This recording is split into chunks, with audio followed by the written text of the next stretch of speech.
জানা আছে। এরপর বৈরাম সেই কূপের ভেতরে যায়। সেখানে গিয়ে সে কিছু পাথরের সন্ধান পায়, যা তাকে নিয়ে যায় সেই জায়গায় যেখানে শিবলিঙ্গ আর ত্রিশূল দুটাই রাখা ছিল। আর সেগুলো রক্ষা করার জন্য সেখানে একজন দূত বসেছিল। প্রথমে সে বৈরামকে মারার চেষ্টা করে, কিন্তু শেষমেশ তখন সে বৈরামের হাতে ত্রিশূল দেখতে পায়। তখন তাকে প্রণাম করে আর চুপচাপ সরে যায়, কারণ বৈরাম তখন স্বয়ং মহাদেব হয়ে গিয়েছিল।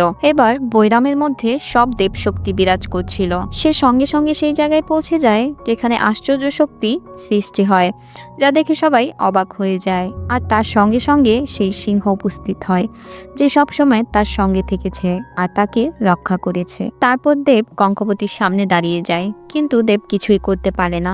দেব বলে, আমি নারী এবং শিশুদের উপর হাত তুলি না, তাই তোমার মুখোমুখি হবে আমার বোন, যার নাম চামুণ্ডী। এবার চামুণ্ডীর দেবী শক্তি বৈরামের ভেতর প্রবেশ করে, আর সেই মুহূর্তে কঙ্কবতী সেকেন্ডের মধ্যেই শেষ হয়ে যায়। তারপর তারা রাজশেখর এবং কর্পা সম্প্রদায়ের সবাইকে শেষ করে দেয়। মুভির শেষের দিকে দুজন দেবের পূজা করা হয়। তখন অসংখ্য